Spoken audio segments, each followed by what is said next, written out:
الحمد لله رب العالمين، وصلى الله وسلم وبارك على عبده ورسوله نبينا وإمامنا محمد وعلى آله وصحبه أجمعين، أما بعد. فعن ابن عمر رضي الله عنهما قال قال رسول الله صلى الله عليه وسلم: صلاة الليل مثنى مثنى، فإذا خشي أحدكم الصبح صلى ركعة واحدة تُتِرُ له ما قد صلى، متفق علیہ. وللخمسة وصححه ابن حبان: صلاة الليل والنهار مثنى مثنى، وقال النسائی: هذا خطأ. رات کی نماز کا ذکر ہے. یہ باب صلاۃ التطوع کا ہے، نفل نمازوں کا باب ہے.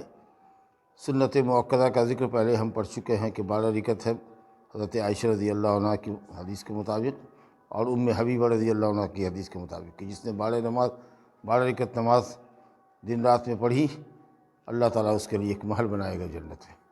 اور حضرت عبداللہ بن عمر رضی اللہ عنہ کی روایت کے مطابق 10 رکعت ہے، جس میں ظہر سے پہلے پہلے 2 رکعت بتایا گیا ہے، لیکن بہتر ہے کہ 4 رکعت افضل پر عمل کیا جائے، کیونکہ 12 میں 10 داخل ہے، 10 میں 12 داخل نہیں ہے. ابھی جو آج کا درس ہے وہ رات کی نمازوں کا ہے. عشاء کی نماز کے بعد 2 رکعت سنت مؤکدہ کے بعد سے لے کر کے طلوع فجر صادق تک، فجر کی اذان کے بیچ میں جو وقت ہے وہ رات کی نماز کا وقت ہے.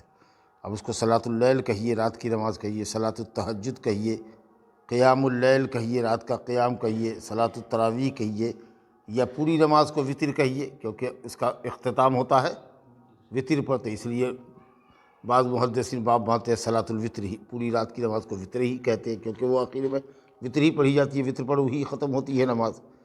تو ایک عبادت ہے رات کی، اس کے مختلف نام ہیں: صلاۃ اللیل، قیام اللیل، تہجد، صلاۃ الوتر، صلاۃ التراویح، جو بھی کہہ لیجیے ایک ہی ہے.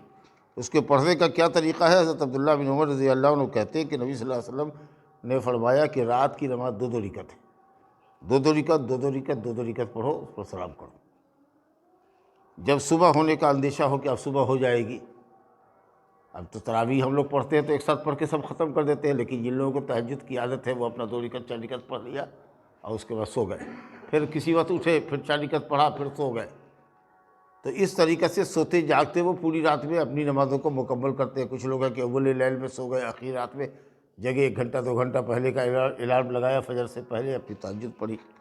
بہرحال آپ کہہ رہے ہیں کہ 2 رکعت 2 رکعت رات کی نماز پڑھو جب صبح ہونے کا اندیشہ ہو، یعنی صبح سے مراد صبح صادق، جس میں فجر کی اذان دی جاتی ہے، جہاں تہجد کا وقت ختم ہو جاتا ہے اس کے ساتھ ہی، تو 1 رکعت نماز پڑھ کر کے پڑھی ہوئی نمازوں کو وتر کر لو، یعنی وتر پر نماز کو ختم کرو.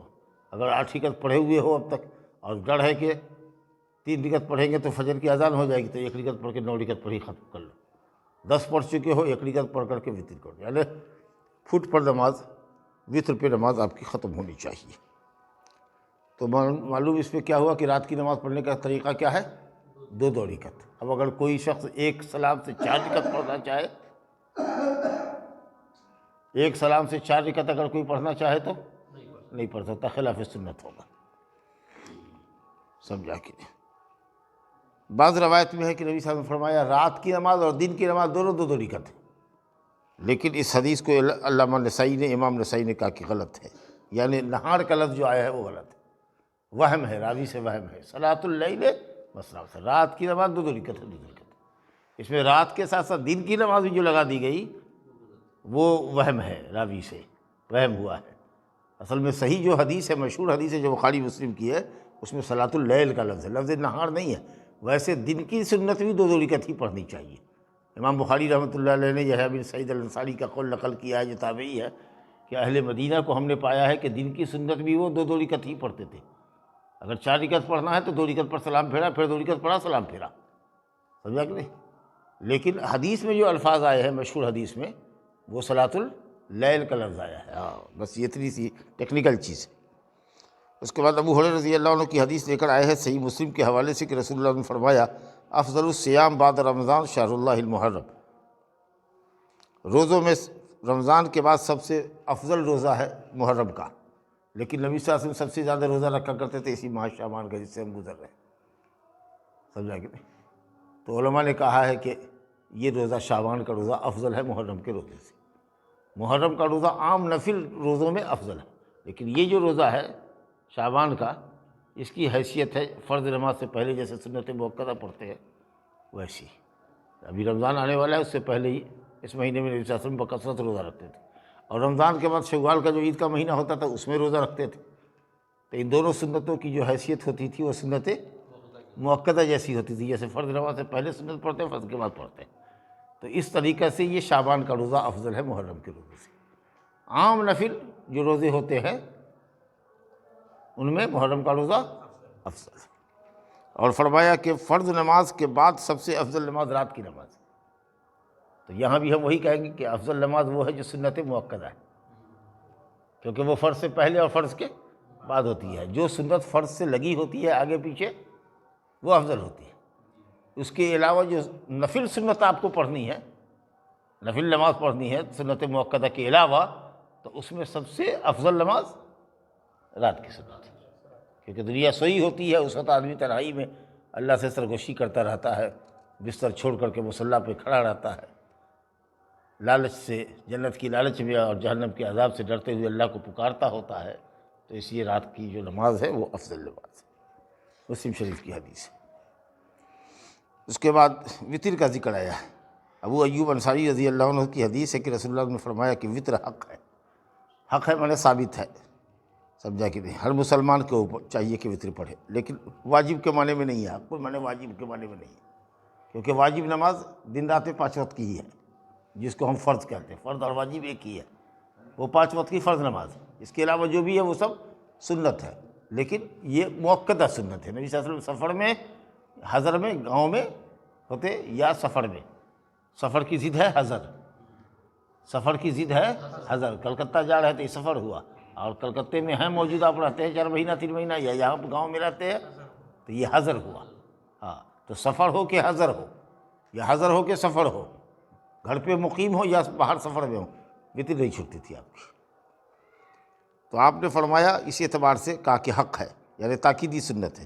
جو پسند کرے 5 رکعت وطر پڑھنا وہ کرے، 5 رکعت پڑھے۔ جو چاہے 3 رکعت وطر پڑھنا وہ کرے، چاہے تو 3 پڑھے، اور جو چاہے کہ 1 رکعت وطر پڑھے وہ بھی کر سکتا ہے۔ گویا 5 بھی پڑھ سکتا ہے، 3 وطر بھی پڑھ سکتا ہے، اور 1 رکعت بھی وطر پڑھ سکتا ہے۔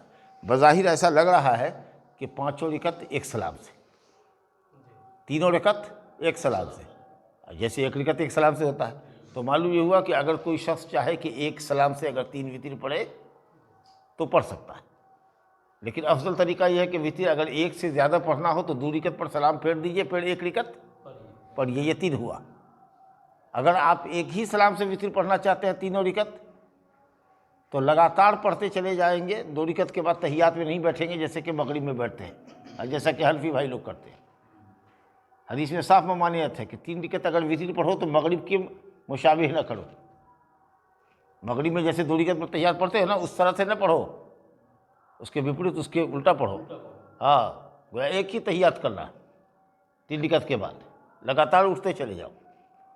اسی طریقے سے 5 رکعت اگر پڑھنا ہے ایک ہی سلام سے، بڑھیا تو یہ ہے کہ 2 رکعت پر 2 رکعت پر سلام پھیرا، 4 رکعت، اور 1 رکعت 5 ہو گئی آپ کی وطر، اگر 5 کی نیت ہے تو۔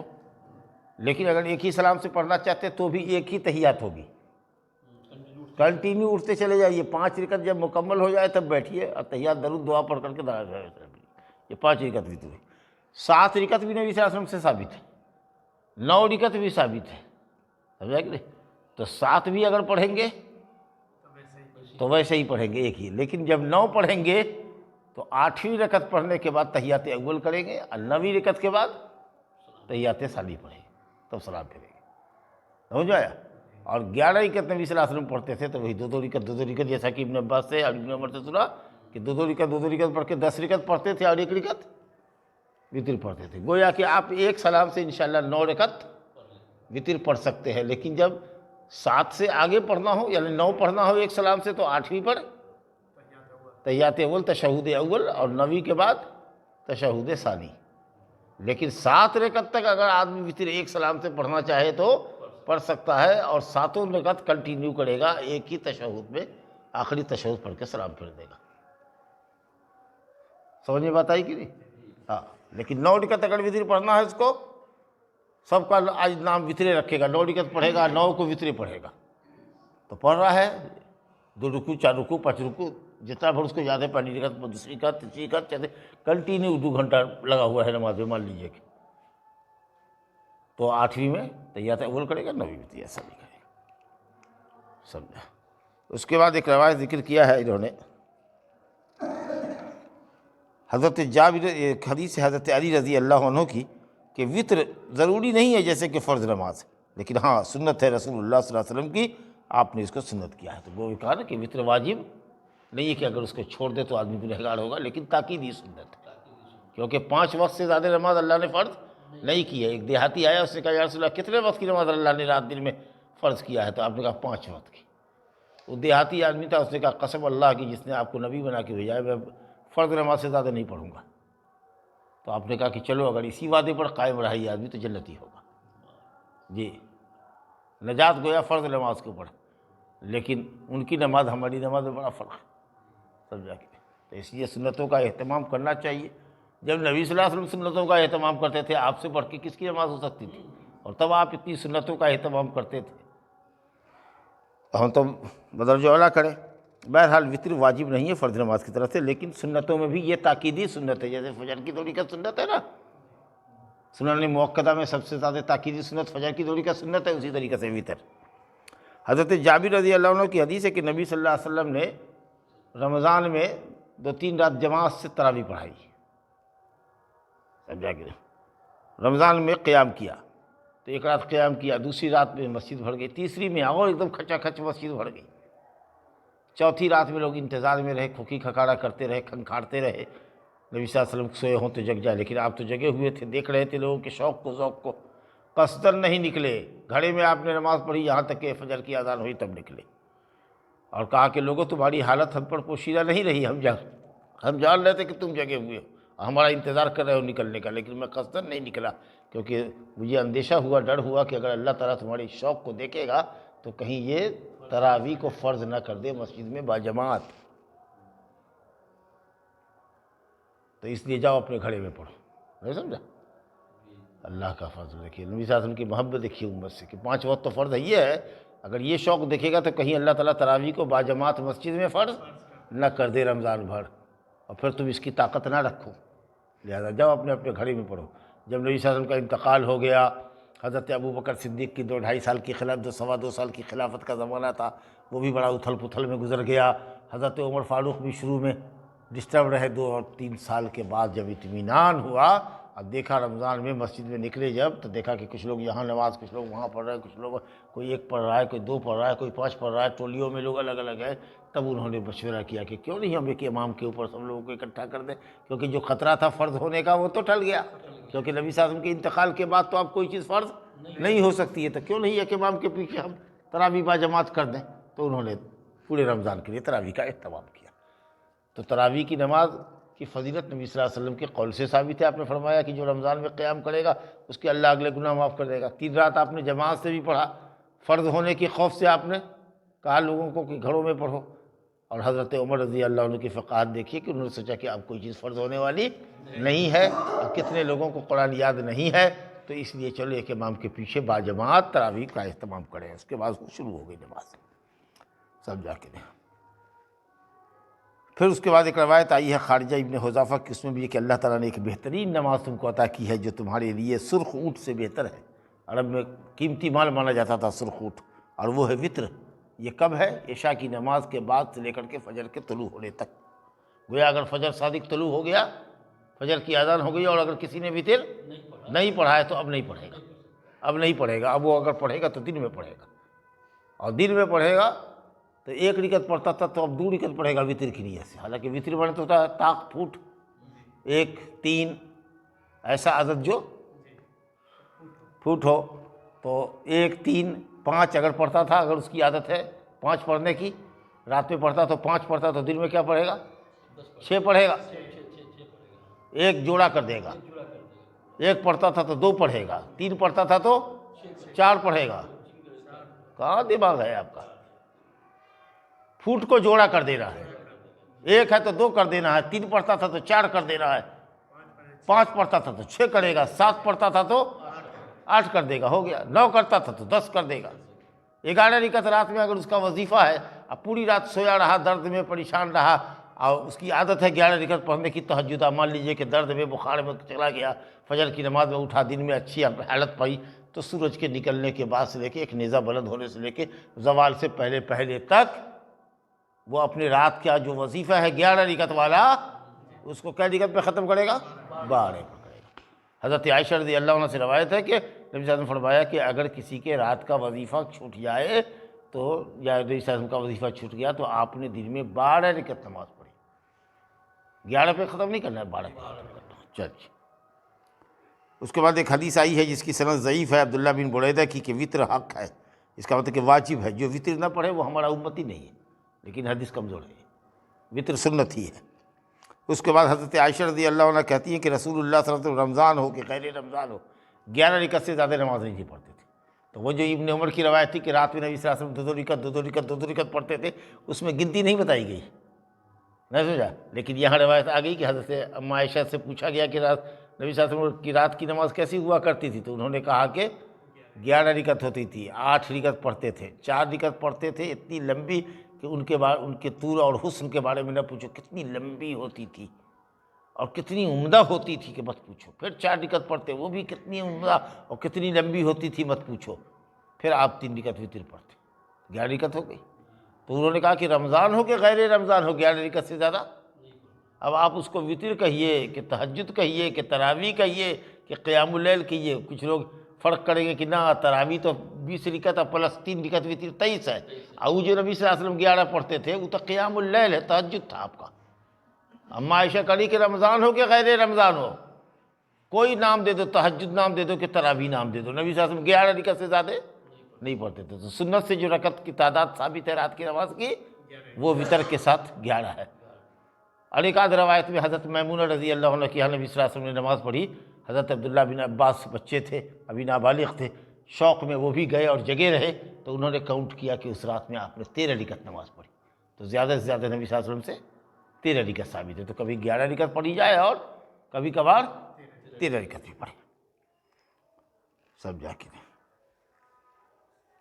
پھر عائشہ نے کہا کہ میں نے کہا یا رسول اللہ ابھی وتر آپ نے نہیں پڑھا، سو رہے ہیں 8 رکعت پڑھنے کے بعد؟ اگر 4 رکعت بہت لمبی پڑھتے تھے، کیا مطلب 4 رکعت ایک سلام سے نہیں، پہلے بتا چکا ہے کہ 2 سلام، 2 رکعت، تو آپ وتر سے پہلے سو جاتے ہیں؟ رسول اللہ آپ نے فرمایا کہ اے عائشہ میری آنکھ سوتی ہے، میرا دل نہیں سوتا، سمجھ میں آیا؟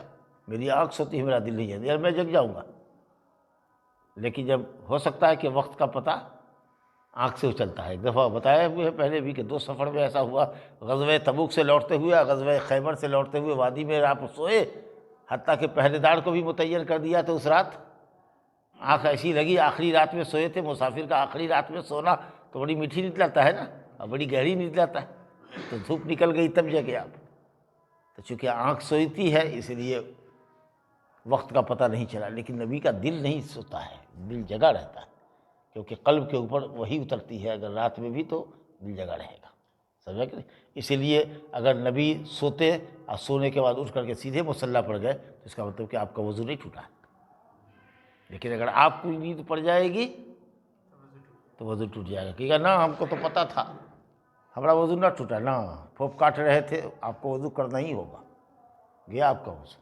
چاہے نکلا ہو، ریا خارج ہوئی ہو کہ نہیں ہو گئی آپ کے وضو، آپ نبی ہے، اندر سے نکلا ہے تو نبی کو پتہ ہوتا ہے، اس کا دل جاگتا ہوتا ہے، اور اسی لیے انبیاء کرام کو احترام بھی نہیں ہوتا تھا، رات میں بدخوابی بھی نہیں ہوتی تھی، بیوی کے پاس ہی جاتے تھے تو جنابت ہوتی تھی، لیکن ایسے جو نائٹ فال ہوتا ہے بغیر بیوی سے ملے ہوئے وہ کبھی نہیں ہوتا تھا، سمجھا کہ نہیں؟ کیونکہ دل جگہ رہتا تھا۔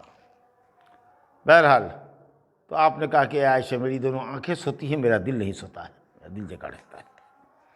بہرحال تو سنت سے ثابت ہوا کہ 11 رکعت ہی ہے یا زیادہ سے زیادہ 13 رکعت، لیکن اگر کوئی شخص اگر کسی رات میں زیادہ ایکٹیو ہو، نیند نہیں آ رہی ہے، وقت ابھی ہے فجر میں، چاہتا ہے کہ نماز میں وقت گزار لے، تو اگر چاہے 2-4 رکعت اور بھی زیادہ پڑھ لینا کبھی کبھار تو کوئی حرج کی بات نہیں ہے، لیکن اگر اس کو کہے گا کہ 20 رکعت مسنون تعداد ہے نبی صلی اللہ علیہ وسلم سے، تو ہم اس میں مخالفت کریں گے کہ یہ نبی صلی اللہ علیہ وسلم کی ایون حضرت عمر فاروق رضی اللہ عنہ سے بھی ثابت نہیں ہے صحیح سند سے کہ آپ نے 20 پڑھا ہے اور 3 پڑھا ہے، لیکن ٹھیک ہے 11 رکعت اصل سنت ہے، لیکن اگر غیر مسنون سمجھ کر کے رات کی نماز ہے، اگر کبھی کبھار کوئی آدمی پڑھتا ہے یا چھوٹی چھوٹی صورت سے نماز پڑھتا ہے، ابھی اس کے پاس لمبا ٹائم ہے اور اس کو چاہتا ہے عبادت کرنا، تو چلو انشاءاللہ تعالیٰ کچھ اور بھی رکعت اگر پڑھ لے تو لیتا ہے تو کوئی حرج کی بات نہیں۔ اسی طریقہ سے ایک صحابی ہے عبداللہ بن عمرو بن عاص رضی اللہ عنہ، بڑے بزرگ صحابی ہیں۔ ان کا حال یہ تھا کہ صاحب یہ نفلی روزہ ہمیشہ رکھتے تھے، ہر دن نفلی روزہ رکھتے تھے، اب پوری رات تہجد میں مصلی پر رہتے تھے۔ اللہ سمجھا کہ نہیں؟ ان کے والد کو معلوم ہوا تو انہوں نے باپ نے بیٹے کو سمجھایا کہ کیا کرتے ہو عبداللہ، ایسے کہ یہ عبادت کی جاتی ہے، سوتے نہیں ہو، صحت خراب ہو جائے گی، سمجھا کہ نہیں مانے تو نبی صلی اللہ علیہ وسلم نے کہا کہ میرے بیٹے کو سمجھائیے گا، رات بھر تہجد پڑھتا ہے، اتنا لمبا قیام کرتا ہے اور ہمیشہ دن میں روزہ ہی رکھتا ہے، کبھی روزہ ہی نہیں توڑتا ہے، سالوں بھر روزہ ہی سے ہوتا ہے۔ اتفاق سے نبی صلی اللہ علیہ وسلم سے ملاقات ہوئی، کہا عبداللہ سنا ہے ایسا ایسا، کہا جا سکتا، کہا نہیں ایسا نہیں کرو، ایسا کرو گے تو کمزور ہو جاؤ گے، آنکھ درد جائے گی، بیمار پڑ جاؤ گے، نفس کمزور ہو جائے گا، تمہاری بیوی کا بھی تو تم پر حق ہے، تمہارے آنکھ کا بھی تو تم پر حق ہے، تمہارے جسم کا بھی تو تم پر حق ہے، تمہارے مہمان کا بھی تو تم پر حق ہے۔ تم روزے سے رہو گے، کوئی مہمان آئے گا، معلوم ہو کہ گھر والا روزے سے تو بیٹھنا پسند کرے گا، کھانا پسند کرے گا، مہمان کو خوشی ہوتی ہے کہ میزبان بھی ساتھ بیٹھے دسترخوان پر، آپ کہے گا آپ کھائیے نا، ہم بیٹھے ہوئے ہیں کھلا رہے ہیں آپ کو، طبیعت اس کی نہیں جمے گی، آپ ساتھ کھائیے گا تو مزہ ہے، گھر میں بچہ ہے سامان لائے گا لیکن آپ بیٹھیے اس کے ساتھ، یہ ہے تکریم مہمان کی۔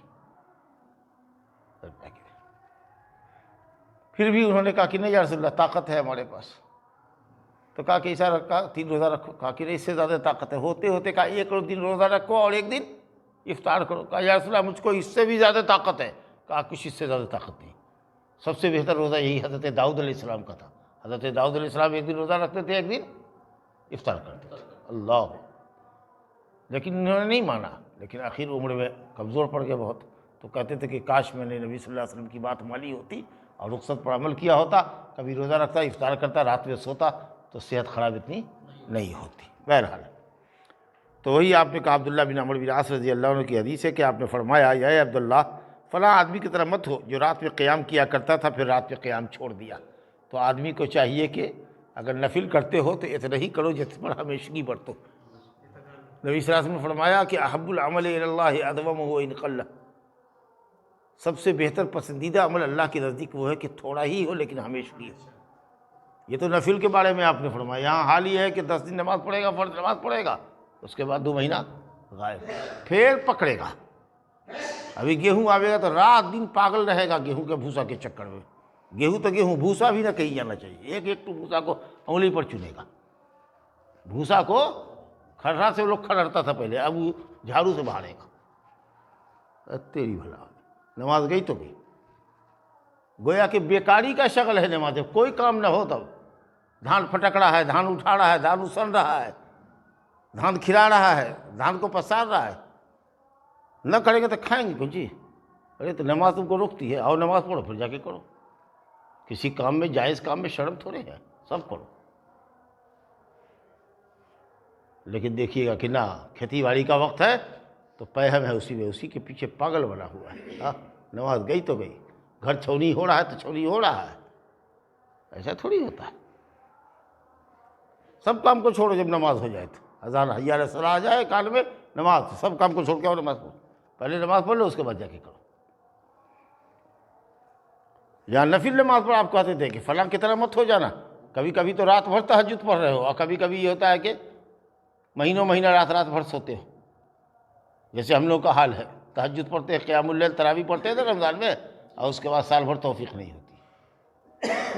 اور 1 مہینے کی عادت ہے تو کچھ عادت ایسی ہو کہ رات میں کچھ حصہ، کچھ 2 4 5 رکعت 6 رکعت پڑھنے کے لیے آدمی جگے چہ جائے کہ فرض نمازوں کے ساتھ ہمارا یہ ویوہار ہے کہ پڑھا 2 مہینہ چھوڑ دیا، 3 مہینہ چھوڑ دیا، پھر پکڑا نماز کو، پھر اس کے بعد 2 مہینہ غائب رہے، پھر پکڑا نماز کو، لگتا ہے کہ پکڑتا ہے چھوڑتا ہے، پکڑتا ہے چھوڑتا ہے، اور کہیں موت آوے اور تیگڑی چھوڑے رہو تب کا حال ہوگا، تو بے نمازی گئے اللہ کے یہاں۔ تم پکڑے چھوڑے کی حالت میں جب چھوڑے ہوئے اور تب یہ روح نکل جائے تب کا حال ہوگا۔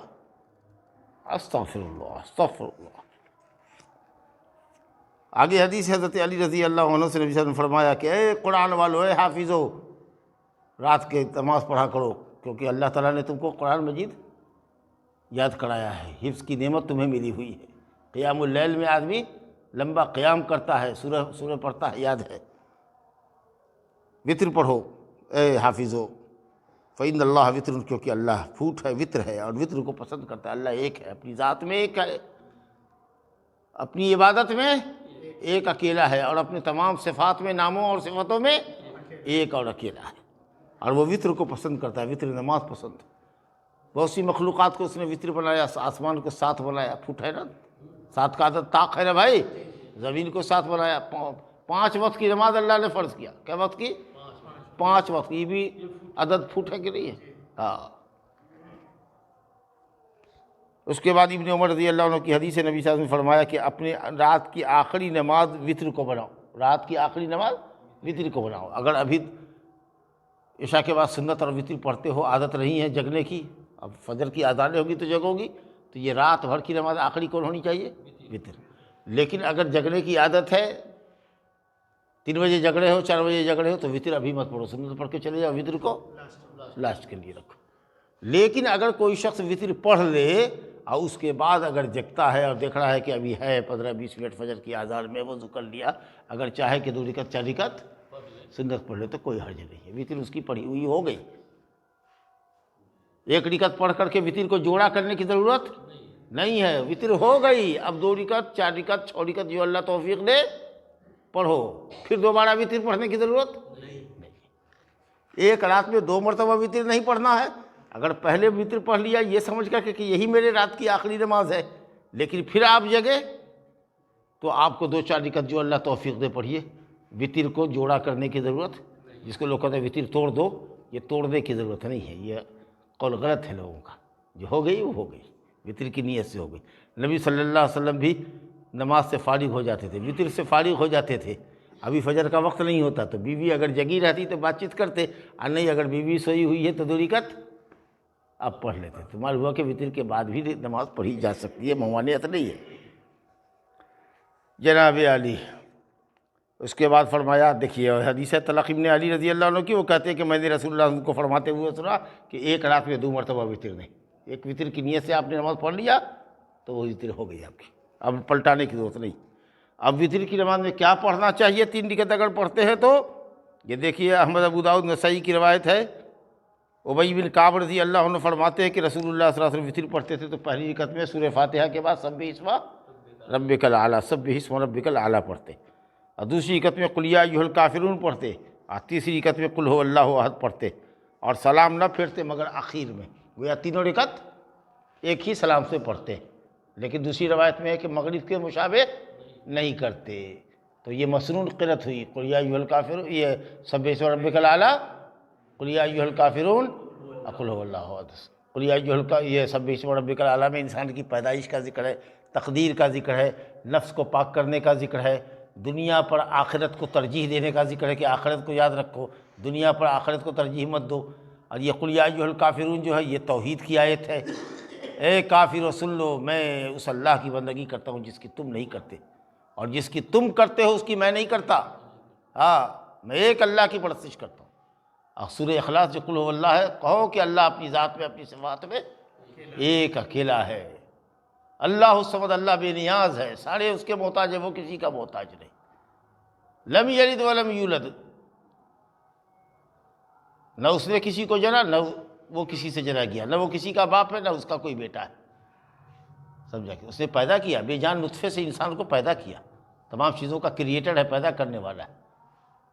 لیکن ایسا نہیں جیسا کہ عقیدہ رکھتے ہیں عیسائی کے، حضرت عیسیٰ علیہ السلام نعوذ باللہ اللہ کا بیٹا ہے، وَلَمْ يَكُنْ لَهُ كُفُوًا أَحَدٌ، اور اللہ کے مثل، اللہ کے برابر کوئی بھی نہیں ہے، اس کے جیسی صفات والا، اس کی جیسی ذات والا کوئی نہیں ہے۔ تو یہ اسماء و صفات کی صورت ہے، توحید کی صورت ہے، سمجھا کہ نہیں؟ اس لیے اس کو کہا گیا ہے کہ قل ھو اللہ، سورہ اخلاص جو ثلث القرآن ہے، 1/3 قرآن ہے، یعنی اللہ تعالیٰ کی توحید کی جو 3 صورتیں ہیں، توحید ربوبیت کہ اللہ کو رب مان لو ایک اکیلا، اللہ کو ایک اکیلا معبود مانو، اور اللہ تعالیٰ کو اسماء اور صفات میں ایک اکیلا مانو، تو یہ صورت گویا کہ ایک ٹاپک کو، اللہ تعالیٰ کے اسماء اور صفات کو بیان کر رہی ہے، اس لیے ثلث القرآن کہا گیا ہے۔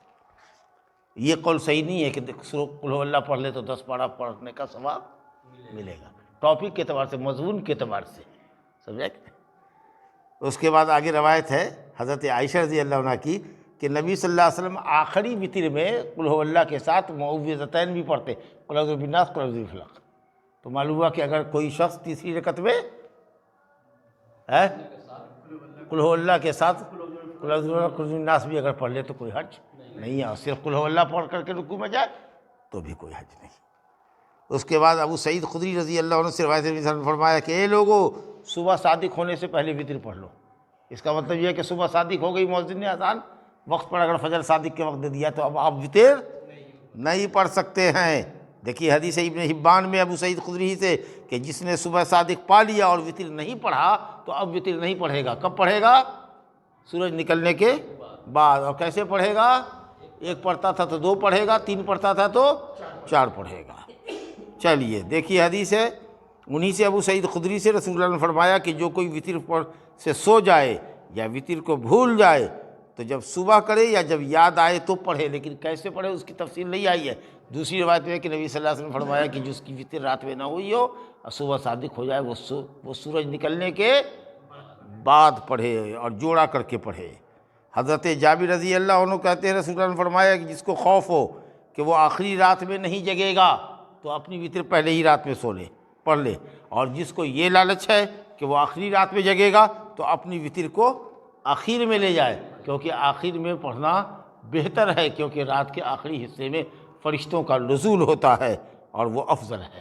اول لیل کے مقابلے میں آخر لیل افضل ہے۔ ابن عمر رضی اللہ عنہ نبی صلی اللہ علیہ وسلم سے روایت کرتے کہ جب فجر صادق طلوع ہو جائے تو ہر نماز کا وقت ختم ہو گیا، رات کی وتر کا بھی وقت ختم ہو گیا، لہذا فجر نکلنے سے، فجر صادق طلوع ہونے سے پہلے پہلے وتر پڑھ لو۔ اگر نہیں پڑھا تو اس کی قضا کب ہوگی؟ سورج نکلنے کے بعد تو ہو گیا۔ اور اس کے بعد یہ موضوع اب آپ کا ختم ہو رہا ہے، اس میں صرف اب ایک نماز کا اور ذکر رہ گیا ہے، اور وہ نماز ہے آپ کی چاشت کی نماز۔ فجر کی نماز پڑھ کر کے ذکر و اذکار میں کیا، سورج ایک نیزہ کے برابر بلند ہو جائے، نیزہ ہوتا ہے 1 میٹر سوا میٹر کا، اتنا سورج نکل جائے تو چاشت کے نماز کا وقت ہوتا ہے، ناشتے کا وقت۔ سمجھا کہ نہیں؟ یہ نماز یہ سنت ہے، اب مستقل سنت ہے، بڑا اختلاف ہے لوگوں کا، لیکن مجھے یہ حقیقت یہ ہے کہ یہ مستقل سنت ہے۔ اب 2 رکعت کم سے کم ہے اور زیادہ سے زیادہ 8 رکعت، وہی 2 رکعت کر کے۔ سمجھا کہ نہیں؟ تو حدیث ہے بہت اچھی، بڑی خوبصورت حدیث ہے، بخاری شریف کی، مسلم شریف کی حدیث ہے حضرت ابو ہریرہ سے کہ انسان کے جسم کے ہر پوڑ کے بدلے میں صدقہ ہے، اور انسان کے جسم میں 360 پوڑ ہے۔ کہا یا رسول اللہ اتنا صدقہ کون کرے گا؟ تو آپ نے فرمایا کہ مسجد کے لیے جاتے ہو، ہر قدم جو فجر کے لیے اٹھتا ہے تمہارا، وہ سب صدقہ ہے۔ سمجھا کہ نہیں؟ اسی طریقہ سے تم کسی کو اچھی بات کہہ دیتے ہو، وہ صدقہ ہے۔ کسی 2 لڑنے والے کے درمیان جھگڑا شانت کرا دیتے ہو، صلح کرا دیتے ہو، وہ صدقہ ہے۔ کسی کو اس کی سواری پر بیٹھ نہیں پا رہا ہے تو اس کو بیٹھا دیتے ہو، مٹری گٹری اٹھا کے رکھ دیتے ہو، یہ صدقہ ہے۔ سمجھا کہ نہیں؟ اور ان تمام 360 جوڑوں کا صدقہ ادا ہو جائے گا۔ 2 رکعت نماز پڑھو گے چاشت کی، سورج نکلنے کے 15 منٹ کے بعد پورے جسم کے ہر پوڑ کا صدقہ ہو گیا۔ اللہ اکبر۔ تو کم سے کم 2 رکعت ہے، زیادہ سے زیادہ 8 رکعت ہے۔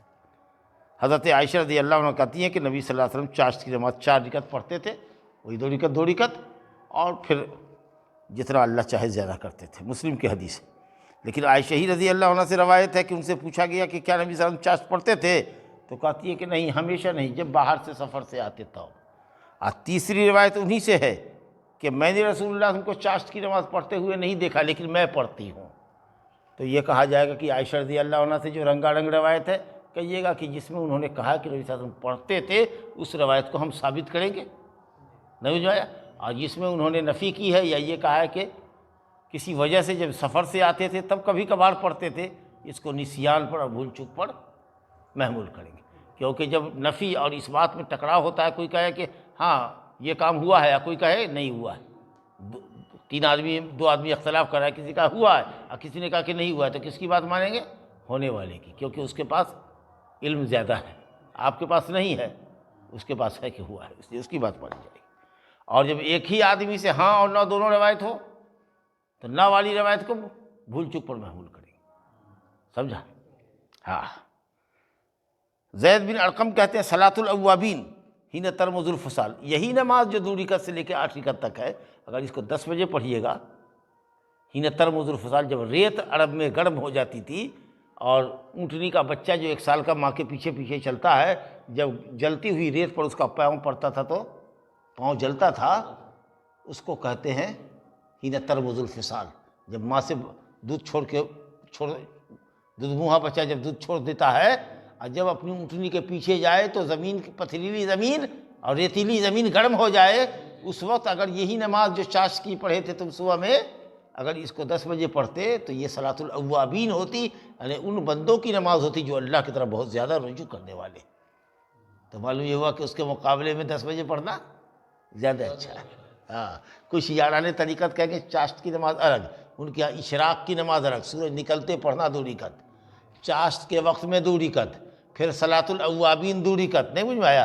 وہ ایک کے نماز ہے، سورج کے طلوع ہونے کے 1 نیزے کے بعد سے لے کر کے مکروہ وقت ظہر کے وقت شروع ہونے سے کے درمیان میں 2 رکعت سے لے کر 8 رکعت تک نماز ہے۔ اگر اس کو آپ نکلنے کے ساتھ پڑھتے ہیں تو صلاۃ الضحیٰ ہے، اگر اسی کو 10 بجے پڑھتے ہیں جب زمین گرم ہو جائے، ریتیلی اور پتھریلی زمین، تو اس کو صلاۃ الاوابین کہتے ہیں۔ بس وہ الگ الگ نماز نہیں ہے۔